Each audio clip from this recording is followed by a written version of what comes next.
And lastly, we can create lookup tables from our recipes if we so choose. In this lead intake process, we are going through the list of leads in our CSV and cross-referencing the email addresses for those leads against those in our free email domains lookup table, because we only want to keep leads that are using corporate email addresses. The way we have it set up here is that as we iterate through each lead in the list, we're going to search for the email address in the free email domains lookup table and see if there are any matches. However, there is an issue here that we do need to take a look at. If we look at the free email domains lookup table, we're only seeing domain names. However, here we're importing full email addresses. So we're not going to find any matches because we need to isolate the domain name. How do we go about this? This is where formulas can really help us out. To access formula mode, I can click into any input field here and switch from text to formula.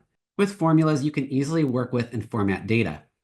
Formulas in Workato are included in allow lists of Ruby methods. Though not all Ruby methods are supported, you can reach out to us to add additional formulas to this list. Syntax and functionality for these formulas are generally unchanged from the Ruby methods. And we can work with a variety of data types such as strings, integers or numbers, dates or date times, arrays or hashes, or lists. And so far in this list, we have over 400 different formulas we can make use of. And Copilot here is making some suggestions for us for things we might want to do. And I can see at the top recommendation here is split to cut a string into many parts. That's exactly what we want to do. So I will click split, and then it will give us some guidance on what to do next. Now it's telling us we need to indicate the character where we want to split the text. So in quotation marks here, I'll put the @ symbol because everything after the @ symbol will be the email domain. And then after that, the recommendation is to get the last item in the list. So I'll select that. If the data is a list of items, I can enter an integer to indicate how many items at the end of the list I want to save.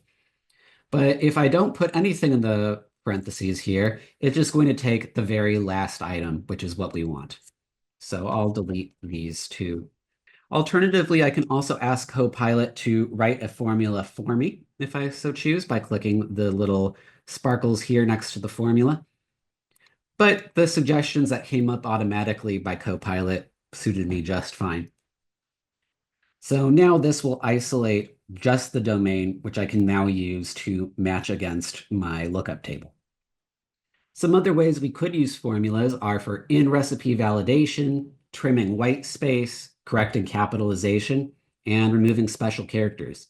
There's quite a lot we can do with formulas.